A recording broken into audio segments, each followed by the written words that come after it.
ఏపీలో ఆరోగ్యశ్రీ సేవలకు బ్రేక్. రేపటి నుంచి ఆరోగ్యశ్రీ సేవలను నిలిపివేస్తున్నట్లు ప్రకటన. నేడు ఏపీ వ్యాప్తంగా భారీ వర్షాలు పడే అవకాశం. ప్రజలు అప్రమత్తంగా ఉండాలని విపత్తు నిర్వహణ సంస్థ హెచ్చరిక.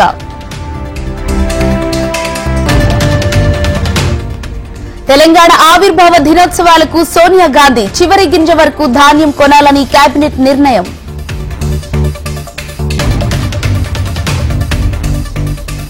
తెలంగాణలో వేగంగా వడ్లను కొనుగోలు చేస్తున్నామన్న పొంగులేటి. సన్న వడ్లకే 500 రూపాయల బోనస్ ఇస్తామని వెల్లడి.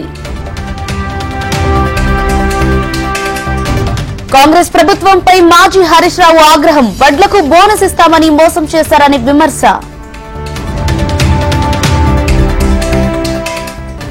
చేసిన పనులను చెప్పలేకపోయామన్న కేటీఆర్. రేవంత్ సర్కార్ అదానికి తలుపులు తెరిచిందన్న ఫైర్. ఫోన్ ట్యాపింగ్ కేసులో కీలక ఆధారాలు సేకరించిన అధికారులు. మరికొంతమంది నిందితుల అరెస్టుకు రంగం సిద్ధం.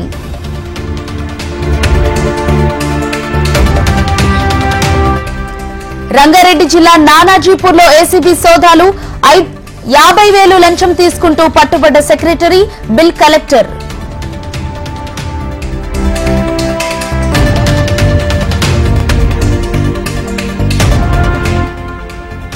పట్టభద్రుల ఎమ్మెల్సీ ఎన్నికల్లో విజయం సాధిస్తాం. బీఆర్ఎస్ ప్రభావం చూపే పరిస్థితి లేదన్న కిషన్ రెడ్డి. ఎమ్మెల్సీ కవితకు మరోసారి బిగ్ షాక్. ఢిల్లీ లిక్కర్ కేసులో జూన్ 3 వరకు రిమాండ్ పొడిగింపు. ఏపీలో హింసకు చంద్రబాబే కారణమన్న అంబటి. ఎన్నికల్లో ఓడిపోతామని దాడులకు పాల్పడ్డారని ఆరోపణ. ఏపీలో ఎన్నికల అల్లర్లపై ఈసీకి చేరిన సిట్ నివేదిక. 33 కేసులు నమోదు. 1380 మందిని నిందితులుగా చేరిన సిట్. జగన్ పై రాయ్ దాడి కేసులో సతీష్ బెయిల్ పిటిషన్ ను వచ్చే నెల 23కి వాయిదా వేసిన హైకోర్టు. రేవ్ పార్టీలో అడ్డంగా దొరికిన టాలీవుడ్ నటులు. బెంగళూరు ఘటనతో మరోసారి సినీ ఇండస్ట్రీలో ప్రకంపనలు. తిరుమలలో మళ్లీ చిరుత కలకలం. భయంతో కేకలు వేసిన శ్రీవారి భక్తులు. 5వ విడత లోక్సభ ఎన్నికల పోలింగ్ ప్రశాంతం. ఓటు వేసిన పలువురు సినీ రాజకీయ ప్రముఖులు. ఈ ఎన్నికల్లో ఎన్డీఏకు భంగపాటు తప్పదన్న కేజ్రీవాల్. ఇండియా కూటమి అధికారం చేపడుతుందని ధీమా. హెచ్డీ రేవణ్ణకు బెంగళూరులోని ప్రత్యేక కోర్టు బెయిల్ మంజూరు. తాత్కాలిక మధ్యంతర బెయిల్ మంజూరు చేసిన న్యాయస్థానం.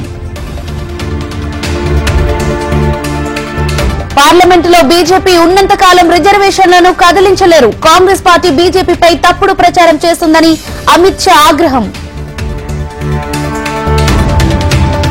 రాహుల్ గాంధీపై యూపీ సీఎం యోగి ఫైర్. దేశంలో ఏ సంక్షోభం వచ్చినా పారిపోయేది మొదటి వ్యక్తి రాహుల్. హెలికాప్టర్ ప్రమాదంలో ఇరాన్ అధ్యక్షుడు దుర్మరణం. రేపు భారత్ లో జాతీయ సంతాప దినం. విశ్వాస పరీక్షలో నెగ్గిన నేపాల్ ప్రధాని పుష్పకమాల్ ప్రచండ. పుష్పకమాల్ కు అనుకూలంగా 157 ఓట్లు వేసిన సభ్యులు. తైవాన్ నూతన అధ్యక్షుడిగా విలియం లై బాధ్యతలు. తైపీలో వేలాది మంది సమక్షంలో ప్రమాణ స్వీకారం చేసిన విలియం.